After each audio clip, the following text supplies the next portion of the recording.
Well, greetings, everyone, and welcome to a very special online event today. It's called Explore Qi Medicine for Harmonizing the Heart-Mind. Experience an ancient Qigong practice for emotional peace and spiritual liberation. My name is Stephen Dyna. I'm the founder and president of the Shift Network, and I'm really blessed to be with you here, getting to learn really one of the most important systems of working with our energy field. And our energy field is upstream from everything that's good about our health and vitality in life. And so we're going to get to explore Qi and how we can turn it into medicine for our body with one of the world pioneers in this area, who's really bridging East and West in unique ways. His name is Dr. Roger Yanka. He's an OMD, Doctor of Chinese Medicine, and Director of the Institute of Integral Qigong. And he has a really unique perspective on how we can apply the principles and practices of Qigong in a way that really helps our vitality and health and well-being. And in this case, we're going to look at harmonizing the heart-mind as well. So with that said, Dr. Yanka, welcome to today's program. Stephen, always an honor, a pleasure. Thanks so much for all you do to support people in the world in finding themselves and then leveraging Qigong as a way to accomplish that. And usually when we do this, and we've done this numerous times in the past, and it's always been a pleasure, I play this gong for just one gong, and the idea is to be able to bring ourselves from whatever we were doing to what we might be doing now, and the whole concept of presencing. And in accord with this concept of the heart-mind, which is the emotional self and the intellectual self, according to the ancient tribes of China and the Chinese language, using some kind of a cue to be able to bring ourselves to remind ourselves of the power of presencing. So one gong, maybe think to yourself, lengthen my spine, deepen my breath, clear my mind.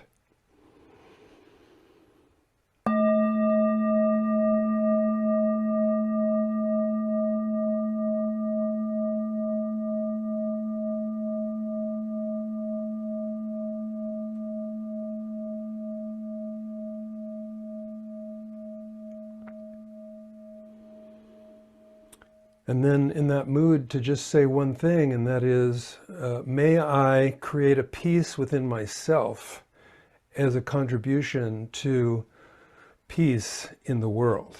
Oh, beautiful. Well, thank you for invoking us into the space here in a really deep and beautiful way. And yeah, let's dive in. And before we do, though, I do want to mention that if people get sparked by today, we're actually going to have a brand new program with Roger called Qi Medicine for the Heart-Mind, and we'll share a little bit more about that towards the end of the hour. So if you get sparked here and you want to go further. So Roger, I'd love for you to share a little bit, first of all, about your own evolution as a practitioner and why you were drawn to the Qigong lineages, especially as a way to approach the sort of the deeper healing of body, mind, and soul. Yes, thank you. Well, you know, everybody has a personal story. Usually there's something remarkable. Sometimes it's just a gleeful, profoundly happy moment in their lives that just supercharges a future of whatever that future might be. In my case, it was the tragedy of losing a parent to cancer when I was not even 10 years old. Immediately deciding from that moment to become a doctor rather than a baseball player. You know, when people say, like, what are you going to do when you grow up? And you just, oh my God, how many times do you say? And what I would say is, I want to play baseball. I'm from a place called Cincinnati, Ohio. They have a professional baseball team there. But then I suddenly, and I didn't realize this until looking back as an older person, I suddenly started saying, I want to be a doctor. I went to medical school. I found medical school to be distressing because there was nothing there about how to sustain health, retain health, maximize health, and enhance health.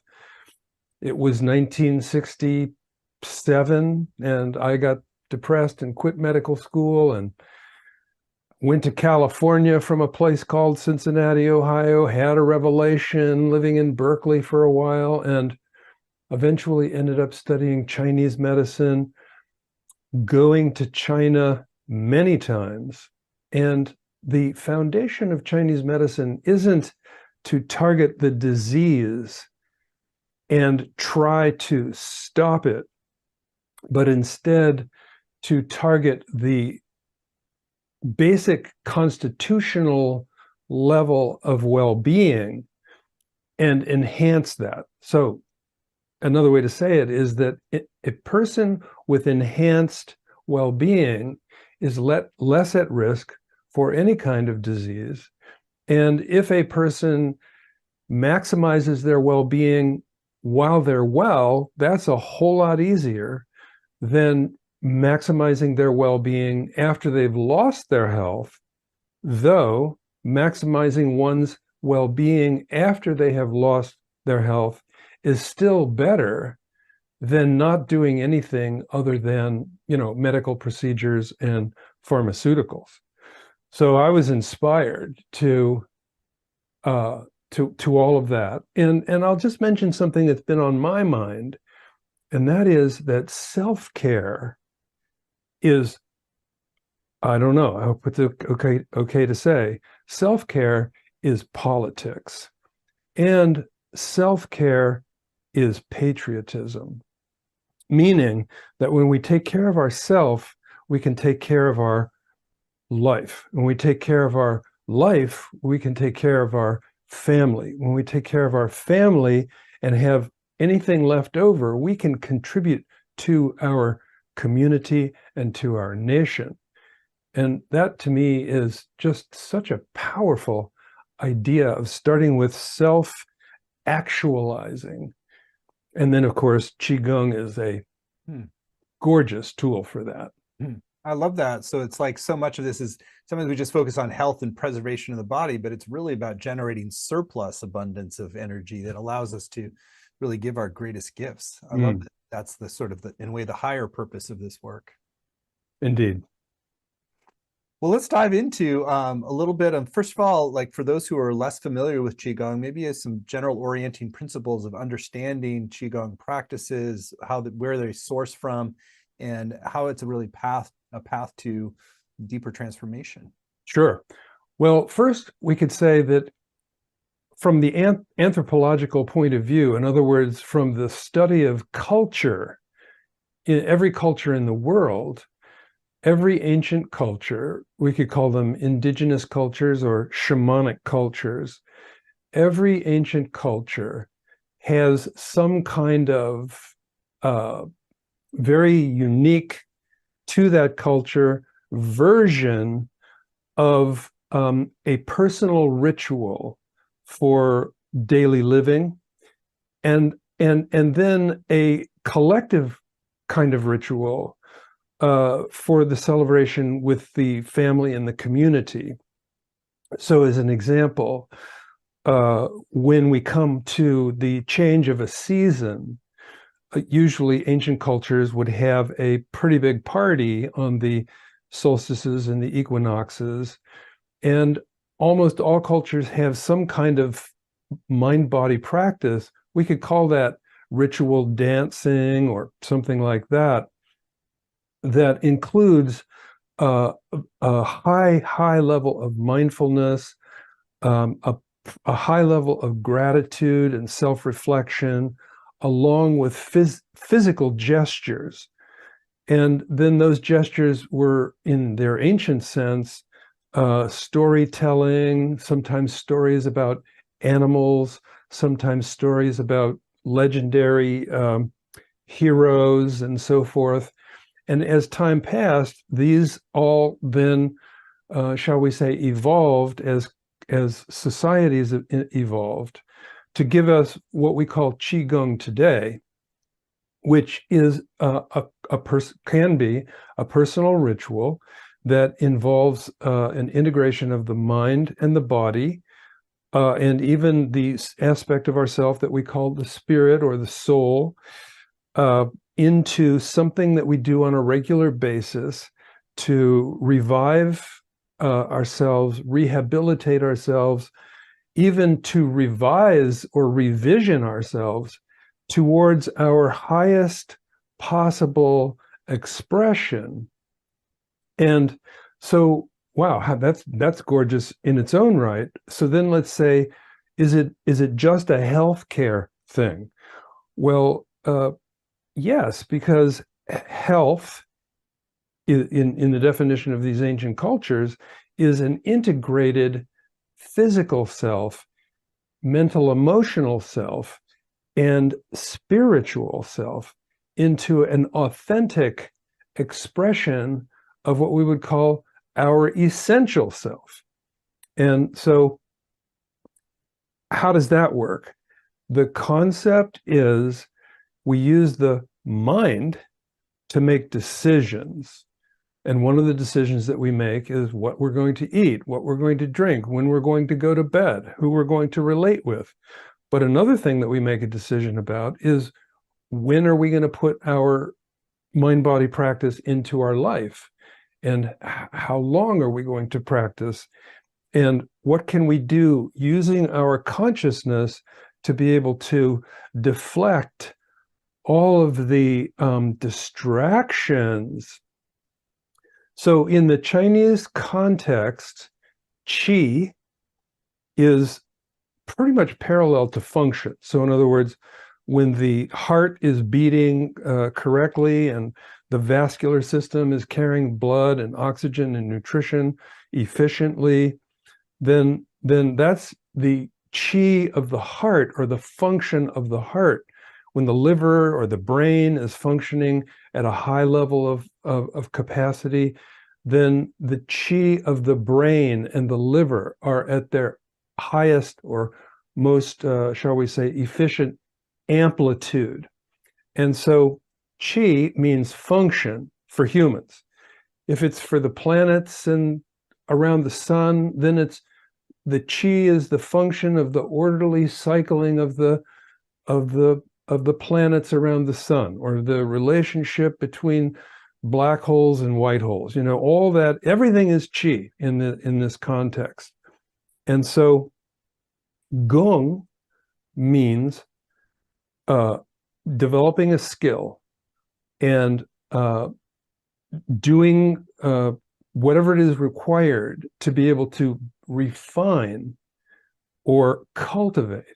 So if we were to cook that down, then we would say that qi is the functional component of any system, and gong is the effort or the work or the accumulation of skill over time. And then that all calculates into something that a person can do on a regular basis. And it's not just for the body, it's actually creating a functional body self by using a functional mental emotional self to be able to create a vessel, a comfortable vessel for the presence of the eternal self. Beautifully articulated. And I wonder if, just to make it really clear, like, just if you could showcase some of the ways that qi, it's not just about the personal circulation, that we're actually connecting with these larger fields of qi, and that's part of the power of the practice. Yeah. So for instance, the great ideal, well, the first ideal is that the qi is everywhere. And so to some extent, we could say that it doesn't matter where we are. We could be, in a busy train station and connect with the qi. We could be in a busy airport and connect with the qi. We can be in a shopping mall and to connect with leveling ourselves into, shall we say, the highest level of self-awareness possible in accord with our goals and intentions. So there's, we have habits that pull us out of fulfilling our goals, and then we have those goals that we can manage our habits to be able to bring ourselves into a relationship with our essential nature and fulfill those goals. So that can happen anywhere. But then think to yourself, busy train station or standing by a placid lake, looking across the lake to a huge mountain range. So now we're contrasting the level of what I would just call inspiration. The mountainside lake is just kind of automatically welling up as an oh my gosh moment, where getting to a sense of peace within ourselves in a busy train station is good work, important to do, and has extreme value. But when we connect with the world, whether it's the cosmological world, which has to do with just being awestruck by the fact that we, as tiny little entities on a tiny little planet in a tiny little solar system in a galaxy which is in a multiplicity of galaxies, which then exists inside of not one but a multitude of universes, just bringing that thought aboard is awe-inspiring. And being in the mountains by a placid lake or a lake with big waves because it's windy, it's just being in the presence of the forces of nature and aligning ourselves with those forces is just such a beautiful opportunity. And the gratitude that I have, being this person from Cincinnati, Ohio, to have navigated all the twists and turns of a life, to be able to have basically taken root in the work that I do with these ideas, is like, I am just like filled with almost, I mean, it brings me to tears sometimes how grateful I am to have lived into this destiny. And the connection with nature came first. So in other words, as a child, I was very connected with nature. And as someone who was growing up, I realized that I could re-establish and cultivate a deep relationship with nature using some kind of consciousness tools and body-oriented tools, and Qigong was the one for me. And I think it is for a lot of people. And it used to be that when you would say Qigong, nobody knew what you were talking about. And now when you say Qigong in a crowd, there are a handful of people who know what you're talking about. And this is mushrooming very quickly. Very exciting. I love the way you kind of bringing in the poetic and mystical side of this practice as well. Let's turn our attention to the medicine aspect and really how you can kind of work with Qi in a very targeted way to enhance different organ systems and energy patterns in your system to kind of really harmonize your whole body mind. Yeah, so this is a beautiful question. And there are two ways in. One is where we say, I'm going to try to figure out how to make a medicine within my own being for a certain part of myself. The other goes like this, that when I do this practice, I'm making a medicine that is enhancing every aspect of myself under the auspices of the inherent wisdom of my being, physically, mental, emotionally, and spiritually. So in other words, I can go through the exercise over this way of defining the part of myself that is deficient, we'll just say that, and then navigating in a specific sort of way to be able to accomplish just that. Or what I can do is do these practices with sincerity and intention and enthusiasm, and not necessarily have to say, well, this part of my body needs chi more than that part of my body. And in this context, in this way of doing it, I'm basically relying on the natural, inherent, functional wisdom of the system.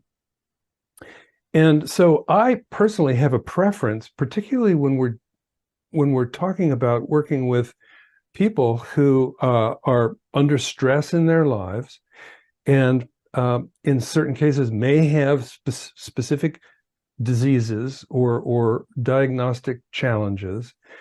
And if it was as powerful to just do Qigong generally, to be able to maximize the amplitude of function, as opposed to needing to have a specific diagnosis and a specific set of practices that we do, that I have to, first of all, I have to like those practices, because otherwise I'm not going to use them.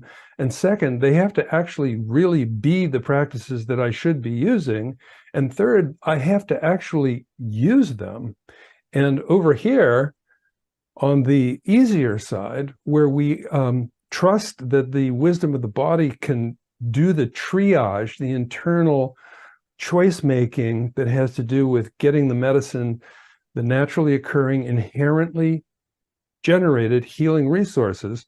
Let's say that again: naturally occurring, inherently generated healing resources, which we have. How do we know that we have these naturally occurring, inherently generated healing resources? Because we were healthy for as long as we were. How do you do that? You know, you didn't take a medicine to stay well. You just lived into your life. And of course, some people lose earlier because of either genetics or bad habits. And some people win, even though they have bad habits. And I don't know how that works, but it's kind of an interesting whole idea. So the point that I'm getting at is, yes, it's a very respectable concept to say that we can make a medicine based on amplifying the functionality of the system, which is pretty much what the Chinese were saying when they used the word qi. And we can have an influence on directing that medicine to where it needs to go. But then what I'm saying is that instead of trying to figure out, well, should it be going to my heart and how do I make that happen? Or to my liver and how do I make that happen? Or to my digestion, or to my insulin production and the pancreas, or whatever that is. Instead of that, I'm going to do everything I can to keep it simple, bring myself into the present, cultivate the capacity to avoid distraction, and then let the wisdom of the system, which has been enhancing and developing and refining itself for 3 million years, since the beginning of the original human DNA is 3 million years. And I just think that that's, you know, such an amazing breakthrough. And so it's not like diagnose and treat. It's more like live into the promise of the naturally occurring healing capacity of the human body. Well, beautiful reflections, Roger. And we actually haven't addressed directly what is the heart mind from the perspective of Qigong. Yeah, this is one of the most brilliant cultural phenomena that I've ever seen or heard of in my whole life. So in the Chinese language, the word heart doesn't mean the lub-dub blood pump, and it means the intellect, the emotions, the dreams, the hopes. It's all the aspects of your personal self that are not the physical body. So, in other words, ideas and even facts, assumptions, hopes, and dreams, they're not substances. They're an aspect of ourselves, our personal selves. And this whole concept of putting the heart, which is not in the Chinese language, if you want to talk about the heart that beats and pumps the blood, you have to actually add other Chinese characters to say, I mean the heart mind that pumps the blood. Because otherwise, the heart mind is the combination of the feeling self, the emotional self, and the intellectual self. And one of my earliest learnings from actually some Native American shamans that I was fortunate to know and work with as a younger person is that there's this prayer that happens in many, many different Native American tribes, and it's a refrain. The prayer itself might be different, but the refrain is the same. And so the prayer would be, et cetera, something, something, prayerful, prayerful. And then there's this refrain that goes, and now the heart and the mind are one. And then another paragraph of prayer type language. And then it goes to this refrain, and now the heart and the mind are one. And this whole idea of somehow bringing coherence and cooperation to the relationship of what we hear and cognitively, shall we say, process from what we're reading and what people are telling us and what our parents said we should be thinking is true and so forth, the facts that we have, the science, etc., and then merging that with the heart, which is the emotional heart, which is the intuition and the ability to turn inward. So in a way, the intellect turns outward to gather its sourcing, and the heart can, if we cultivate it to do so, turn inward for its sourcing, and then to bring those two together into one coherent position or posture or sensibility is what the heart mind is. So then the punchline on this is that how are we going to have a yoga practice or a meditation practice or a qigong practice or a tai chi practice? And the answer is that we're going to decide to. And where does deciding happen? It doesn't happen in the body. And it doesn't happen in the transcendental aspect of ourself. Deciding happens in the heart mind. So just as an example, anytime we're coming into complex times, let's say, we'll just say stressful seasons in our lives, holidays, for example, our whole experience can go crazy. There's commercial pressures, there's family pressures.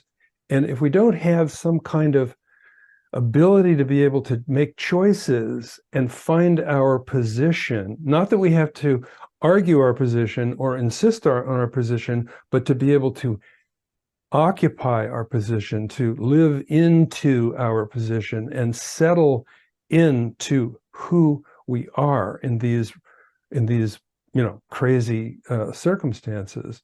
That's all about the heart mind.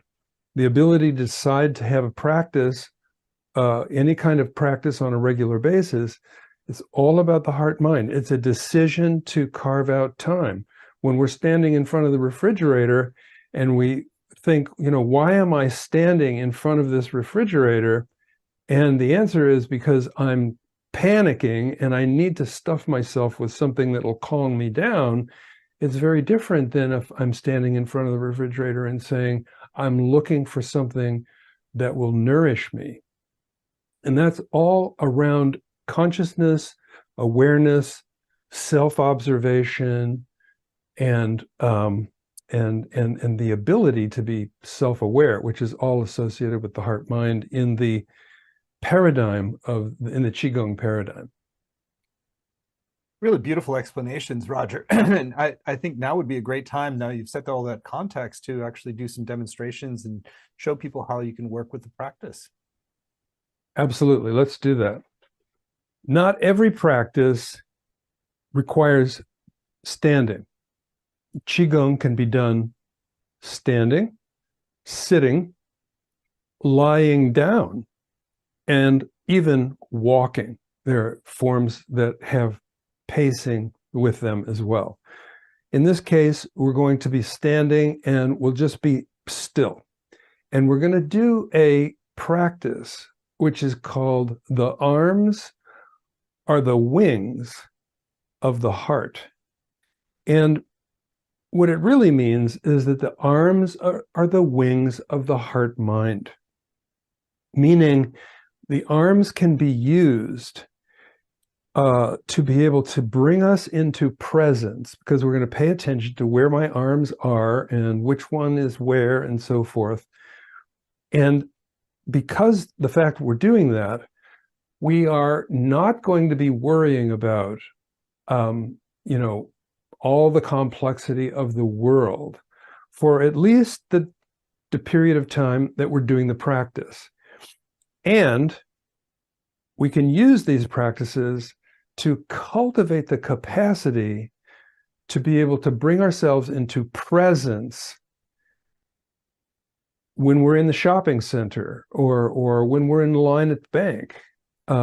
So we may not do the gesture that we're going to do right now when we're in the line at the bank, but we can turn our attention to being present and maybe even remembering back to this practice while we're in the line at the bank, waiting for this thing to happen slowly that we wish would happen faster. And by the way, anytime you're stuck in traffic, or you hit a red light, or you're in line at the grocery store or in the bank, one of the great ideas is to be able to say to yourself, remind yourself, cultivate the habit of saying to yourself, this is me receiving the gift of a moment that I can relax and bring myself to presence.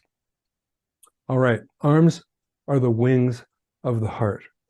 We're going to put our weight into one side. So I'm going to put my weight onto one foot, and then I'm just going to step the other foot out a little bit. So it's just simply one foot is stepping forward for a few moments, and then it'll step back. And then the other foot is going to step forward for a few moments and then step back, while we're doing the arms are the wings of the heart. Sink. Weight on one foot, lengthen spine, head on top, shoulders drop, step the free foot out, raise your hands, and then shift your weight forward, drop your hands, and bring the other hand to the front. It's just that simple. Come back, shift forward. It's a great practice for bringing the breath into accord with the practice. So I'm going to breathe in here, breathe out here, breathe in here, shift weight forward. Now, if you find yourself wondering, like, how am I going to coordinate this? It's impossible to do it wrong. In other words, if you put the other hand other than the one that I'm putting forward in the front, when I'm putting that same hand in the back, it doesn't matter. We're turning our waist or turning our torso as we do this. We're engaging the breath. And it's pretty obvious that the arms sprout right out of the heart. And so this is not only a practice that is very useful for calming down the heart mind, that is the emotional self. But when we calm down, it has an influence on the chi, or the function.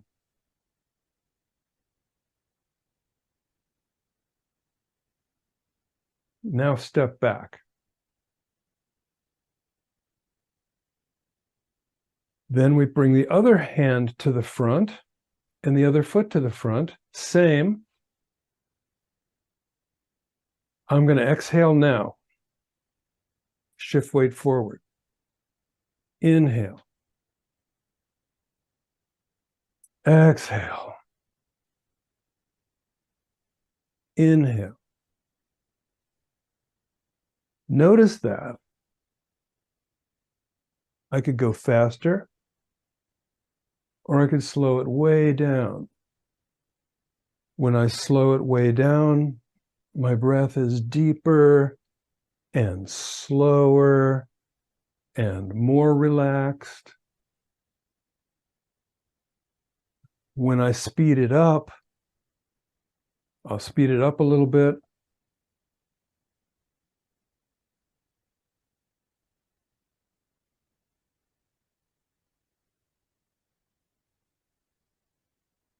There's actually an influence that's happening. The difference is, maybe we can talk about it in just a few moments, but for right now, just settle into a comfortable pace.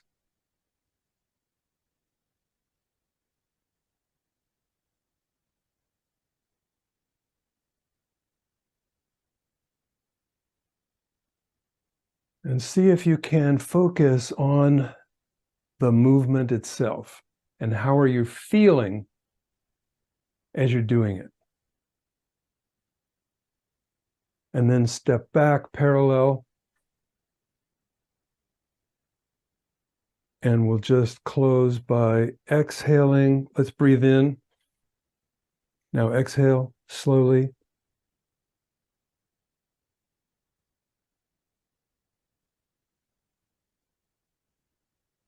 Typically, a Qigong practice will string together a number of these gestures, there's thousands of them, into a period of somewhere between 20 and 30, for people who really get into it or need to really do more because of their health challenges. 40 minutes, 50 minutes of stringing these very, very simple practices together. Notice that the practice is not just a physical practice, but it's a breath practice. And in addition, notice that while we're doing the practice, deciding where the hands are going and what the pace of the breath is, that it's pretty much impossible to be worrying about the state of my family, my community, or the world. Not that I won't be concerned about these things at other times, but this gives the autonomic nervous system a vacation, even if it's brief, like 10 to 15 minutes, brief Qigong practice as a vacation from the complexity of life, which then causes an effect in the autonomic nervous system, which then diffuses throughout the system to maximize the function of all the organs and glands. That is amazing.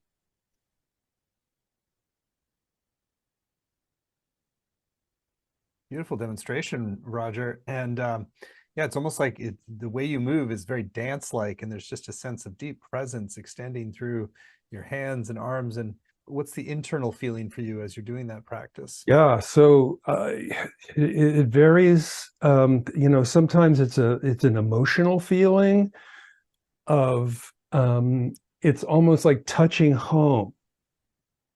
So, that feeling that you might have of getting home after a complex day, and however you do it, sitting on the couch and taking a little rest, or having a glass of wine, or whatever it is that you do, or that feeling of being in complex environments, and then knowing that when you get home, it's like not that complex, and it's a place of refuge. So it's a feeling of creating refuge for myself. Physiologically, the feeling of the chi, which, remember, we're talking about the chi being pretty close to what we would call function. So when I increase my chi, I'm increasing my function. And as a moment ago, I said, if we do this slowly, it has what in Chinese medicine we call a tonifying effect. And if we do this quickly, it has to do with an expelling effect. The tonification is to tonify and enhance function of the organs, and the expelling effect is to discharge from the body the spent metabolic, we call it metabolites, or what's left over after the oxygen and nutrition have been utilized to energize the mitochondria and the cells. And oh my gosh, there's so much beautiful physiology about all of this. But you can feel it. You can literally feel the body making medicine. And we decided to. And so why we're focusing on the heart mind is because to get to the benefit of the practice, we need to make a decision, a choice. And if we make a decision about this, doing a practice, then we're also exercising the muscle, the muscle in the psyche of making decisions about what to choose when we're in front of the refrigerator, and when to stop feeling like I want to interrupt somebody else and say what I believe, but instead to actually demonstrate that I'm hearing what they're saying about what they believe, whether I believe that or not. So this whole idea of using Qigong as a way to be able to develop choice making, habit shifting, relationship building, and navigating complex times is what the focus of Heart Mind Qigong, or the medicine of the heart mind, is all about. Really beautiful, beautiful reflections.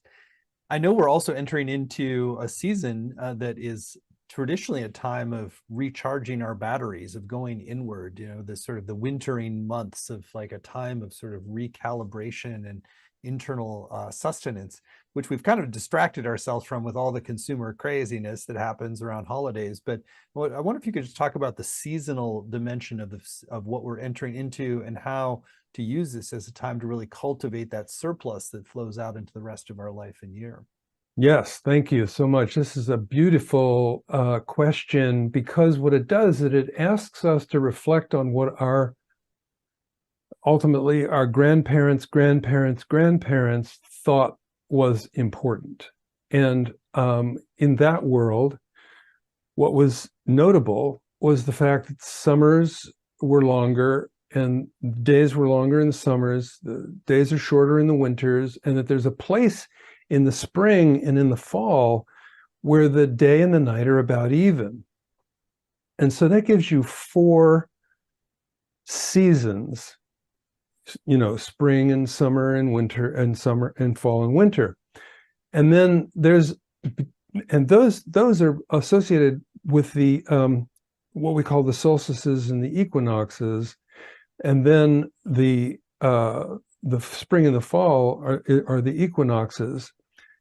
And so that was one of the first things that the ancient, if we want to call them scientists, knew as a truth, particularly the further away they were from the equator, which I live in California. It fits there.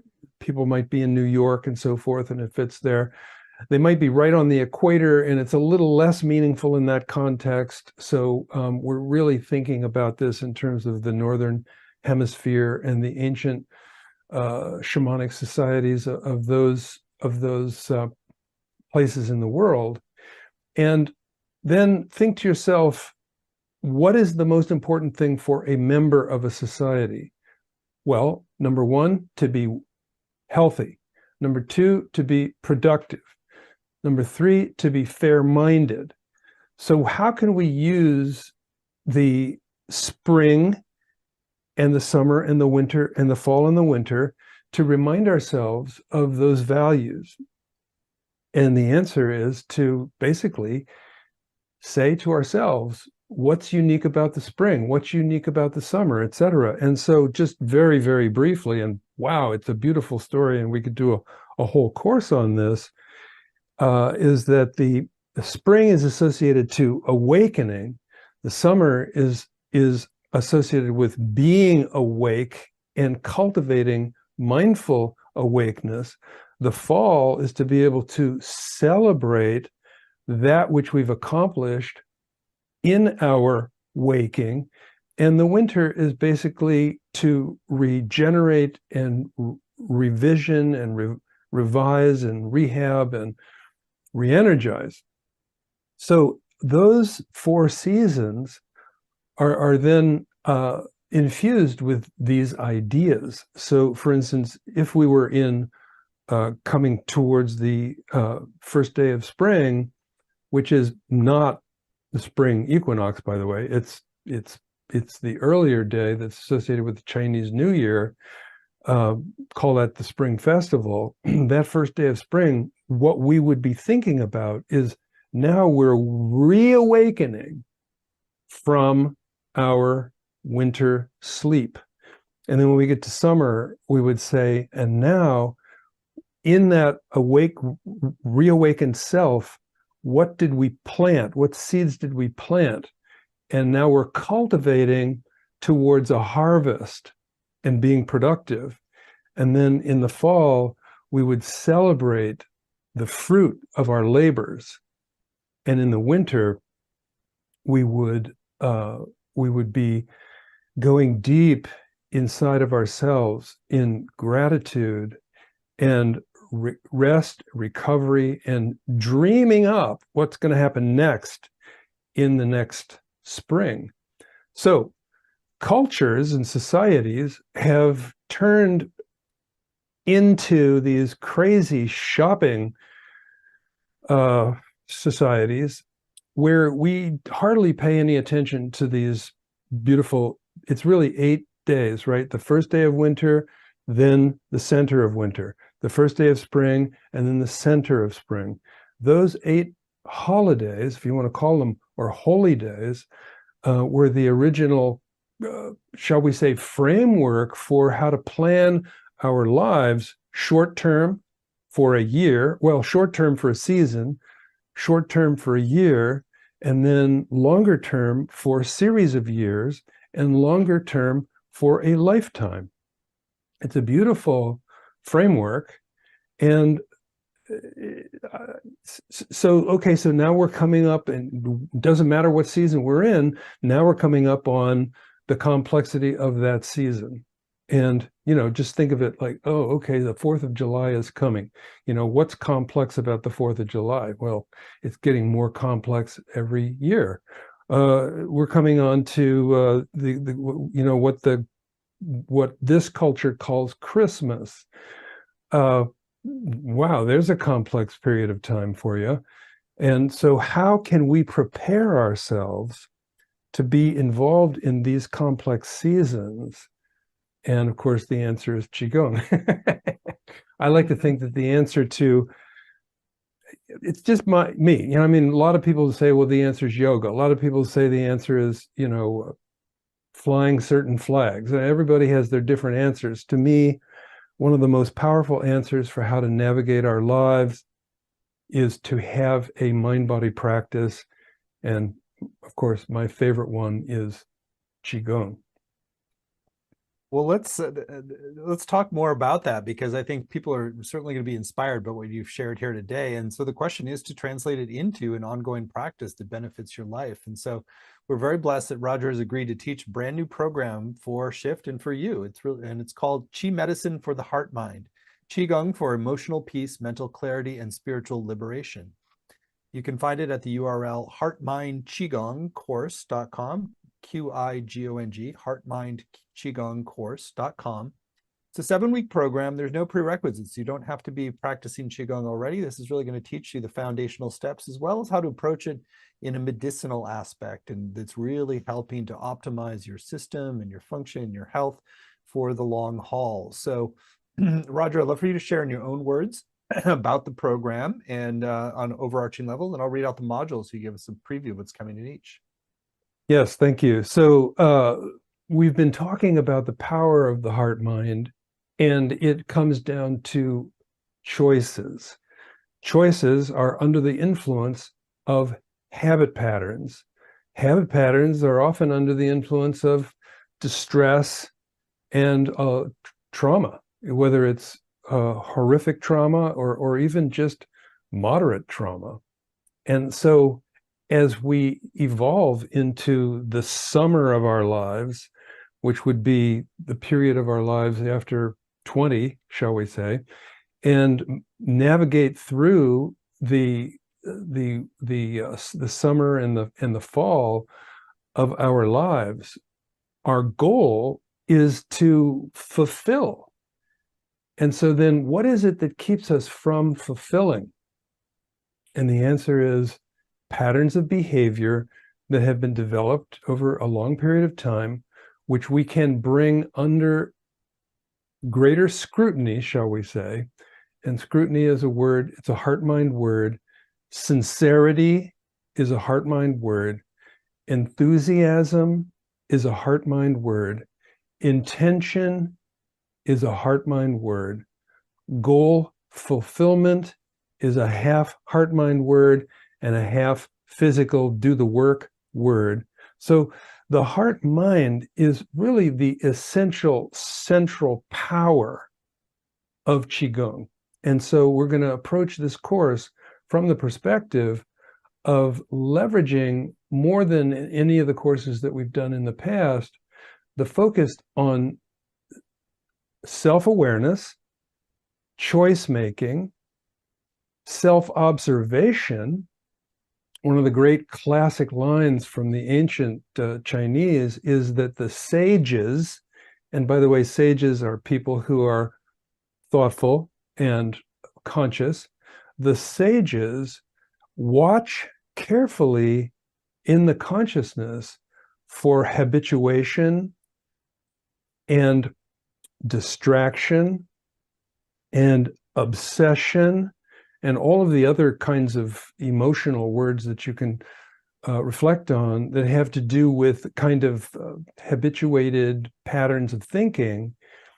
And the sages are observational. And then when they find these deranged qualities, let's go for the one called distraction, then they catch them. And so it's almost like one part of the mind is going to be observing from the highest vantage to see how the habit mind is operating and do what it can to catch us, because the habit mind institutes the body gestures of smoking, alcohol, snacking, all the things that we know we want to moderate to become the person who's the most fulfilled representation of ourselves. So it's just a beautiful way in to Qigong, and I'm really looking forward to it. So module 1 is called Activate Your Qi to Initiate Self-Healing and Catalyze Mind-Body-Spirit Transformation. So as we've discussed, Qi is function. And so at the simplest level, And I want to say this about the simplest level, is that there are people who already do Qigong, and they may be in this course. And so you might think to yourself, well, but I already know that.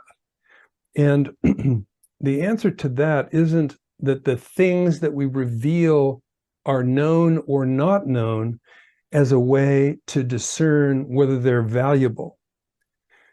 Instead, when we bring ourselves into these courses with a group of other people who have shared values, we're actually coming to an opportunity to either learn something new or to realize that it's something that we already know, but then add to that how consciously we actually apply that knowing. So often people will say, well, I knew that, but then their life doesn't actually reveal that knowing. And so we're going to start at the baseline of the wizardry of the ancient sages who invented Qigong and actually just turn on the medicine. And it's pretty fantastic. Well, it's more than just pretty fantastic. It's immensely fantastic to be able to feel palpably the medicine within. That'll be the focus for Module 1. Module 2, integrate the heart mind to navigate stress, balance your energy, calm your mind, and cultivate inner strength.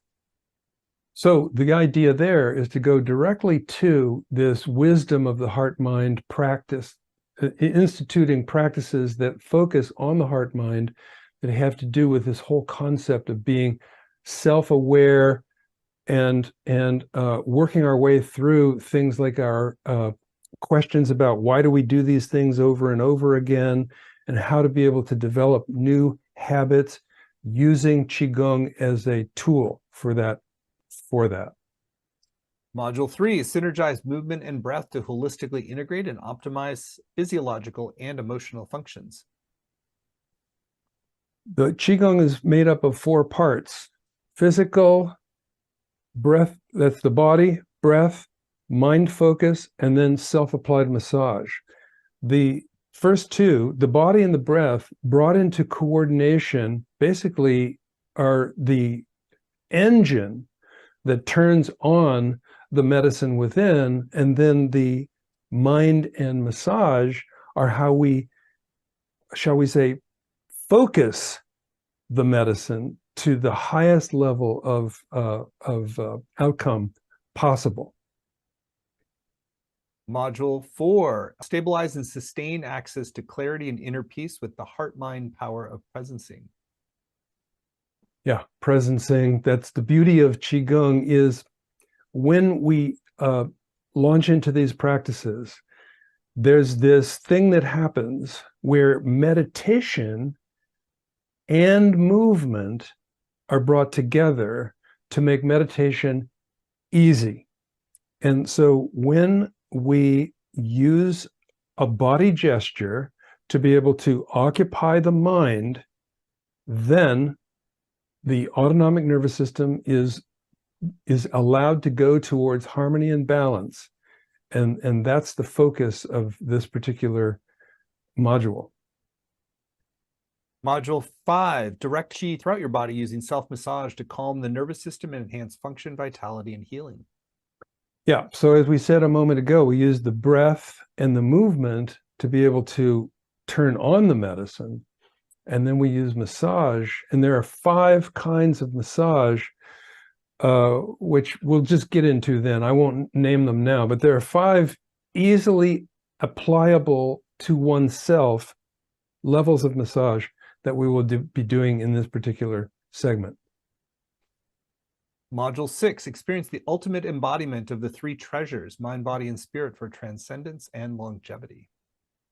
To use the heart mind to be able to open a residence within ourselves, to purposefully expand us openness. In other words, to clear the clutter of the habituated self, to make a greater space for the presence of our eternal self and an awareness of that presence. And one of the most powerful things that happens in Qigong is, and I, because I've been doing this for over 40 years, people come up to me all the time, sometimes on the street, sometimes after a lecture or something like that, and they say, being in your class was like a watershed moment for me. And I ask them, what happened? And they say that I had a revelation or a feeling of a presence within myself of something besides my body and my personality, which then inspired me more than, I hope you don't mind me saying this, inspired me more than what I could do in church. Beautiful. Module 7, bring your Qigong practice into your daily life for sustained health, well-being, and transformation. So it's one thing to watch a video, read a book, go to a course. It's a completely other thing to be able to actually develop and sustain a practice. And the developing and sustaining of a practice, and I don't mean just the practice in this course, but any practice, to be able to have a sustainable association with the elements of personal mind-body practice, that and all of the promises that are associated with that, is just probably the most profound thing that any citizen can do for themselves and for their family and even for their community and for the world. And so I do this not just to be able to have the entertainment of getting together and enjoying the practice together, but actually to support people in developing, sustaining a practice which will have an influence on their destiny, basically. Well, what an incredibly beautiful program that you've created. And again, the whole thing is laid out in detail at heartmindqigongcourse.com. So not only do you get the 7 90-minute sessions with Roger, which is going to include lots of time to practice together, address questions live. You also get recordings of every session, both video and audio, which gives you a transformational library to go back to and really learn from. You'll have word-for-word transcripts to study and highlight. There's weekly exercises for home. Facebook community really gets rich and engaging, as well as small group time to connect with other participants. And on the page, you'll also see a number of extra bonuses to enhance your journey. There's a session from the Qigong Global Summit with Roger called Explore Breath as Qigong's Power Engine. There's also a video teaching from Roger called Can Qigong Save Humanity? Want to share a little bit about that, Roger? Yeah. So, the premise is that if we serve ourselves by being more well, then we can serve our family. And if there's energy left over, we can serve our community and the world and bring ourselves forward as a world server, even at the level of just being well myself and doing well in my family. And so the concept of how to be able to get peace in the world using political means, unless politics means Qigong, which I think Qigong is politics in its own way. It is patriotism in its own way. But as I said earlier, the peace that I have in me is a contribution to the quotient, the total quotient of peace in the world. And if we raise that total quotient of peace in the world to a high enough level, then this whole concept of bringing peace by basically overwhelming people with warriors, heavily equipped warriors, I know it's a fantasy, but I work on this all day, every day, and I know you do too, Stephen. So I think there's something there for us to say, develop a practice, generate the capacity for self-observation, make better choices, and do that not just for yourself, but for everyone. Beautiful. It's an incredible program on offer, and we've kept the investment very accessible for this. It's just 3 payments of $128, or you save 10% when you pay in full upfront with one payment of $349.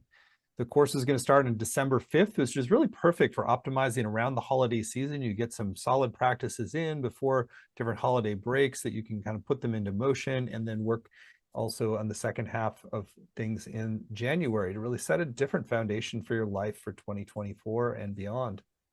So the core sessions are going to be on Tuesdays at 1 Pacific, 4 Eastern, but even if you can't make those live sessions, you can still get the full value with the recordings, transcripts, and the community as well. We do get a special bonus session when you sign up today, and you'll see that on the page. It's Qigong and the Evolution of Medicine session, exploring the evolution of medicine. Very cool.